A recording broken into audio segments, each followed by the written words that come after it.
ধৰণে আমাক সহযোগ কৰিছিলে আৰু আমাৰ যিখিনি অনুৰোধ তেওঁলোকে সেইখিনি স্বীকাৰ কৰিছিলে।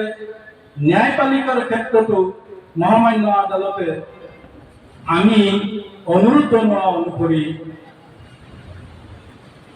বৰ্তমান চলি থকা কেছটো মোকৰ্দমাটো ডিফুৰ পৰা আনি নগাঁৱলৈ তেওঁলোকে স্থানান্তৰ কৰিছিলে। তাৰ লগতে এটা ডাঙৰ বিষয় লৈ আমি আবেদন কৰিছিলোঁ, সেইটো হ'ল ফাষ্ট ট্ৰেক কোৰ্ট। কিন্তু আমাক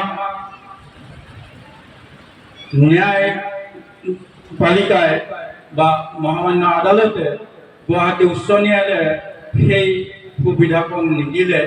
কিন্তু ফাষ্ট ট্ৰেক ট্ৰায়েল হিচাপে আমাৰ মোকৰ্দমাটো গণ্য কৰি পেলাই নগাঁও আদালতত চলিবলৈ নিৰ্দেশ দিলে। সেইমতে চলিলে। আজি 6 বছৰ এনেকৈ পাৰ হৈ গ'ল, 5.5 বছৰ পাৰ হৈ গ'ল। ঘটনাৰ সময় হৈছে 6 বছৰ।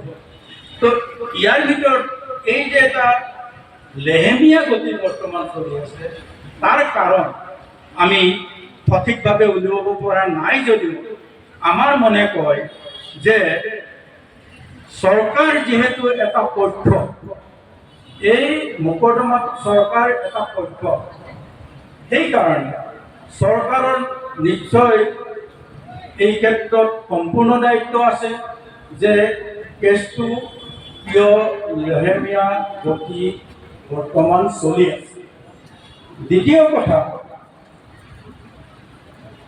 অসমৰ গোটেইবোৰ আদালত গুৱাহাটী উচ্চ ন্যায়ালয়ৰ অধীনত চলি আছে। গতিকে গুৱাহাটী উচ্চ ন্যায়ালয়ৰ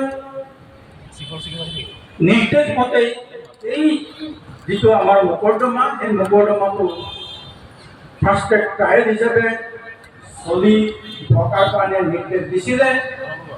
সেই হিচাপে প্ৰথম অৱস্থাত চলিলে, কিন্তু পিছৰ অৱস্থাত লেহেমীয়া গতি কিয় হ'ল তাৰ বিচাৰ খোচাৰ কৰাৰ ক্ষেত্ৰতো মই ভাবোঁ আমি অনুৰোধ জনাওঁ যে সকলো পক্ষই, সকলো কৰ্তৃপক্ষই এই বিষয়ত এটা পৰ্যালোচনা কৰিবলৈ সময় আহি পৰিছে আৰু ভৱিষ্যতে যাতে আৰু পলম নহয়, আৰু বেছি পলম নহয়, তাৰ কাৰণে এটা সজাগতাৰো প্ৰয়োজন হৈছে।